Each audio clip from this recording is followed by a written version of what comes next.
Y estamos acá, arrancamos el segundo bloque de este programa que denominamos Vencedores Vencidos. Pasaba recién Puto Dinero, y la verdad que qué tema bueno, qué tema que te hace recordar lo que tenemos al alcance nuestro, boludo. O sea, es algo de todos los días y lo necesario que es cuando el arte agarra y te muestra una realidad así de una, porque muchas veces pasa como desapercibido algo que tenemos al frente nuestro, ¿no? Totalmente. Una de las cosas que está bueno pensar a raíz de todo esto que venimos hablando y de rescatar las raíces y todo ese tipo de cuestiones es cómo uno se acostumbra a el maltrato, la precarización, se naturalizan inclusive las cosas más nefastas.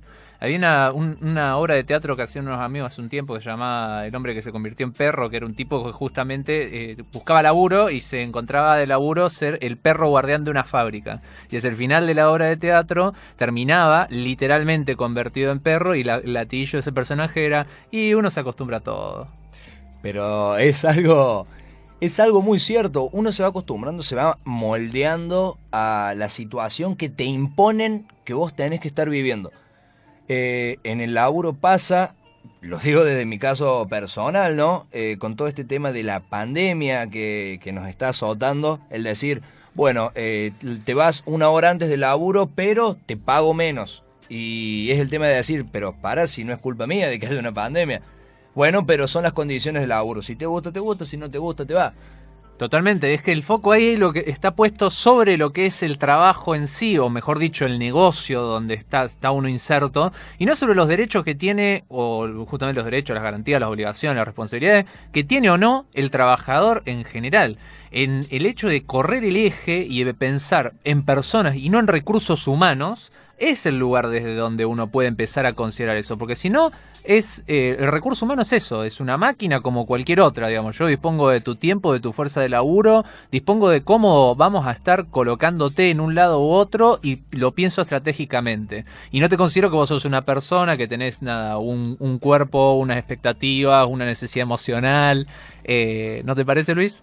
Me parece pleno y me parece que son cosas que se naturalizan y que muchas veces también esta naturalización de la explotación, ¿no?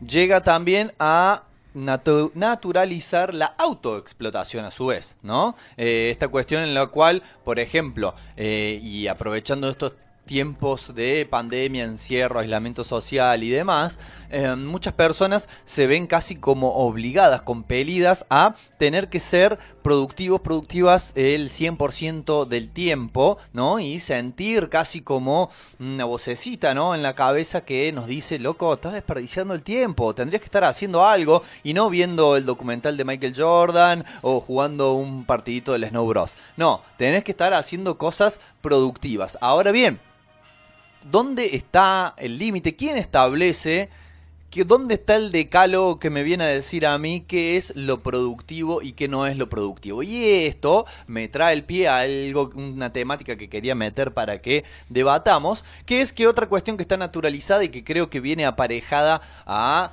la impronta capitalista de ver la vida que está lamentablemente impregnada en nuestra sociedad, y es que el arte no es trabajo, ¿no?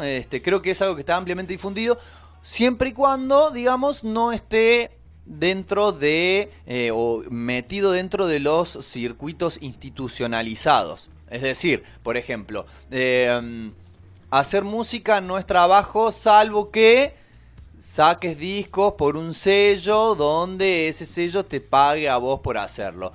Pintar, hacer cuadros no es trabajo, salvo que expongas en la galería de Pancho M y que eso haga que los vendas a los cuadros y gente que tenga que lavar dinero los compre y demás. O escribir no es trabajo, a excepción de que te lo edite una gran editorial que, bueno, que te lo reditúe también económicamente y tus libros aparezcan en la vidriera de las grandes librerías de calle de Anfunes, 9 de Julio y demás. Ahora, es muy loco porque todo esto también, mientras te escuchaba y venía pensando, y también genera un anverso cultural todo esto. ¿Cuál es? Que si vos estás haciendo esto con un intercambio económico de por medio, no estás haciendo arte. Claro, es la otra cara de la Es la moneda. otra cara de la moneda, porque si justamente pensamos que el trabajo es algo nefasto, mercantilizador, que le quita el alma a las cosas y todo ese tipo de cuestión que sucede, también tendemos a pensar que por oposición, si alguien se somete al régimen industrial, vamos a decirlo así, va a estar justamente cambiando mucho de lo que realmente quiere decir, quiere producir, quiere manifestar con su arte en una cosa, nada, prehecha, prearmada y súper, ¿cómo decirlo?, empaquetada. En ese sentido se me viene a la cabeza, por ejemplo, este querido señor Milo Lockett, que cuenta con una trupe No de... decimos malas palabras en esta radio. Perdón. Este señor cuenta con una trupe de asistentes, así como hablábamos de Dante Quinterno la semana pasada con sus muchachos que dibujaban. Bueno, Milo Lockett... Por lo menos lo de Dante Quinterno tenía forma, ¿no? Milo Lockett vende sus murales a instituciones, la Universidad Siglo XXI, fundaciones, el Estado y todo eso. Él dice, te voy a hacer un mural en este paredón de, no sé, la insoportable levedad del ser. Y viene una trupe de 12 personas a los cuales él dirige. Ahora, esta metodología también implica justamente otro tipo de cosa. Si vos no estás metiendo tu mano de obra directamente y estás concesionando esa mano de obra, hay muchas cosas que vos ya no estás haciendo, no estás trabajando. Por lo tanto, ¿dónde queda tu trabajo? ¿Dónde queda tu arte? Si todos los murales son similares, vamos a seguir siguiendo con el ejemplo, ¿dónde está tu arte? Si todos los murales los hace otra persona, ¿dónde está tu trabajo? También es importante pensar o poner esto sobre la mesa porque hay muchos otros roles que quedan justamente relegados de este lugar o pueden ser leídos de una forma muy superficial, como ser, por ejemplo, qué sé yo, la dirección, la curaduría, el hecho de poder tener otro tipo de roles dentro de un entorno tan rico como son los que producen arte. Ahora bien, una de las cosas importantes es pensar que todo lo que vendría a ser como el régimen de producción capitalista que mencionaba Luis, tiende a forjar las formas en las cuales nosotros consumimos cosas. En este sentido, consumir arte es una forma de, por un lado, protagonizar estatus. Digamos, yo, por ejemplo, que soy una persona que entiende, compro cuadros. Por eso estamos justamente viendo desde ese lado cómo se eleva mi estatus social, porque no solamente compro cuadros porque los entiendo, sino porque también los puedo comprar. O, yendo al caso, por ejemplo, ya que estamos en una biblioteca, tengo mi propia biblioteca y no tengo necesidad de acudir a una. Me adquiero los ejemplares que yo quiero leer.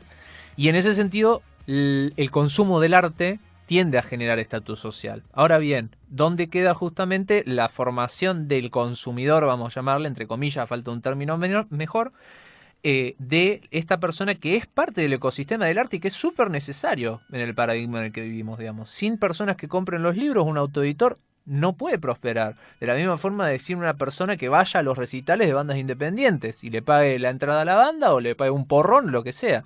Sin esa retribución económica, que como decía Luis, está instituida, no es posible existir durante mucho tiempo al menos en el paradigma que vivimos. Entonces, ¿dónde está ese tironeo entre otorgar una cosa o dar la otra?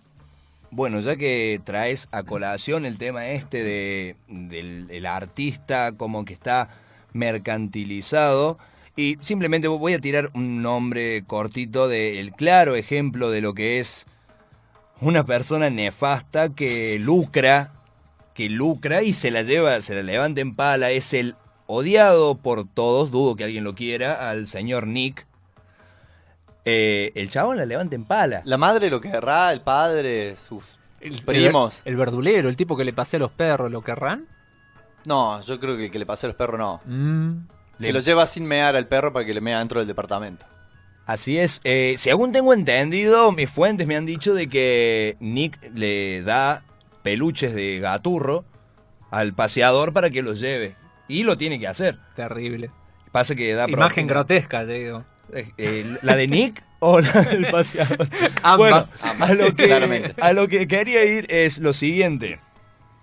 Existe esto, el pseudoartista que está industrializado a servicio de lo que es lucrativo, y está la otra parte, la otra cara de la moneda, que es el artista independiente, autogestivo. Pero también con eso se parte un cliché de decir autogestivo e independiente, ¿hasta cuándo? porque entendemos por autogestivo aquel que no dispone de los medios para, o que no ha tenido la oportunidad, ¿por qué no?, de decir publico con las grandes editoriales, en el caso de algún escritor, o como decía Luis, de que no puedo publicar mis cuadros exponer los cuadros de pintura en alguna galería de renombre, o las bandas de música que no pueden grabar con algún sello importante discográfico. Y ahí empieza ese otro camino, ese camino de que nosotros por nuestra parte lo estamos recorriendo, también algún día vamos a hablar de eso, y se surge cuando aparece la oportunidad y ese artista independiente dice, más sí, la vengo remando hace rato, se me vino la oportunidad de firmar con tal, voy. Se pierde lo que es el espíritu autogestivo del principio, fue como una excusa, oportunidad, ¿cómo podríamos llamarlo? Yo creo que en todo caso podría depender de que ese paso de la autogestión a laburar en un entorno no más institucionalizado, como decíamos hace un rato, no modifique o no sea eso justamente lo que modifique tu mensaje, tu propuesta artística, tus inquietudes, tus búsquedas y demás, sino que sea simplemente como lo tomaríamos, ¿no?, o como lo estamos enunciando nosotros, un medio de asegurar tu subsistencia sin tener que partirte el lomo en el intento. Ahora bien, si eso hace que te transformes en una especie de Nick del más aún subdesarrollo, bueno, ahí sí estaríamos en un caso de contradicción interna, podríamos decir. De todas formas, a mí siempre me resulta muy difícil poder emitir juicios de valor en el eje bien-mal en cuanto a lo que hace un artista, un grupo de artistas, ¿no? Uno puede juzgar en cuanto a su apreciación personal como lindo, feo, me gusta, no me gusta, me aburre, me divierte, etcétera. Pero esto está bien, esto está mal, me parece que es bastante más complejo y es meternos en un terreno que excede, digamos, a lo que es la apreciación que uno puede hacer de ese arte. Pasa, por ejemplo, justamente traemos el caso de los Escape, ¿no?, que sonaron hace un ratito nada más. En algún momento se armó toda una polémica en las redes, ¿no?, donde actualmente se arman las polémicas. Ya no está polémica en el bar, bueno, gracias. Los bares gracias son por las eso. redes Que decían, loco, ¿cómo van a cobrar entrada? No sé, ¿cómo es Escape? Tendría que... Y, o sea, todo perfecto, Escape tiene un mensaje determinado, como el que escuchamos en la canción de recién, pero esta gente tiene que comer. A su vez tiene gente, no solamente los que tocan, que son varios además, sino la gente que arma el escenario, la gente que hace prensa. Y esa gente, no podés ir con una canción al almacén a que te vendan una polenta, digamos.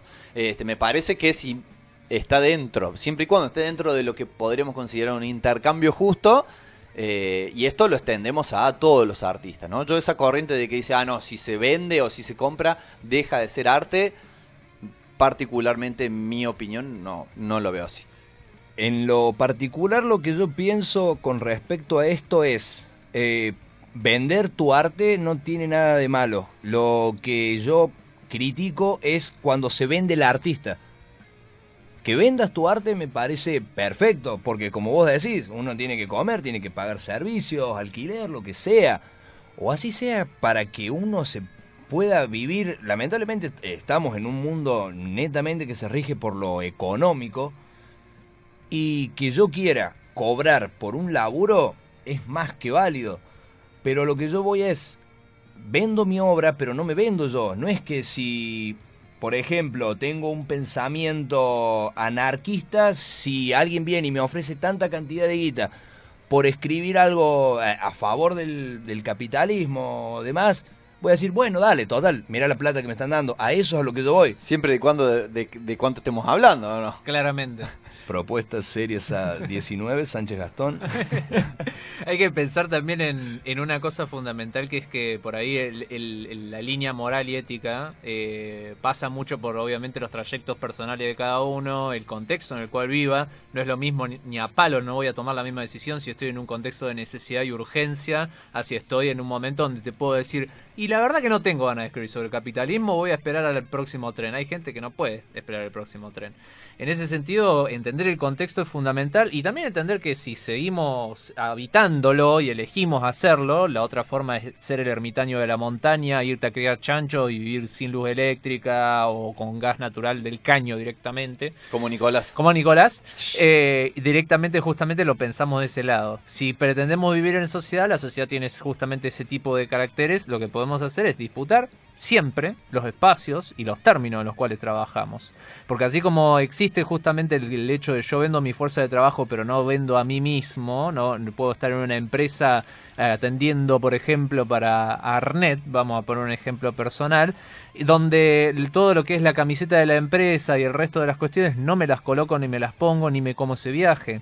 No obstante, existe justamente una tendencia a la fetichización del buen empleado, al hecho de pensarse como el tipo que si se exige y sufre lo suficiente va a llegar a ser un poquito más que los demás, o quizás inclusive pensarlo como tener un poquito más de beneficios. Esa romantización del decir me autoexploto, me autoexijo y mientras más laburo soy mejor y demás. Y es muy cierto eso de que hay que entender, como ya venimos planteando desde el programa anterior y lo vamos a seguir planteando seguramente, el tema de entender que hay distintas realidades y está bueno ponerse en el lugar del otro. Así es, y cerrando esta cuestión, porque yo ya la verdad no tengo más nada que aportar a estos brillantes aportes y comentarios que han realizado mis queridos compañeros. Simplemente les voy a dedicar un tema a toda la gente que, justamente como decíamos recién, no le queda otra que salir a rebuscársela todos los días, como son, por ejemplo, personas que en este momento la deben estar pasando bastante mal por la no circulación de gente o la escasa circulación de gente, como son los vendedores y las vendedoras ambulantes. A ellos, a ellas les vamos a dedicar este tema de una banda cordobesa legendaria, Armando Flores, haciendo esta bella canción que se llama La Forma Novedosa. Vencedores vencidos. Existe otra manera de ver, de pensar y de sentir la realidad. Todos los lunes de 20 a 22 horas exploramos los distintos elementos que componen nuestra vida cotidiana desde el prisma del arte y el anarquismo.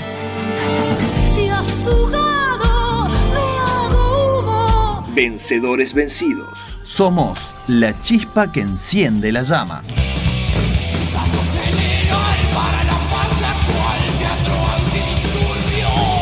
Por el 93.3 FM y en radiolaquintapata.com.ar.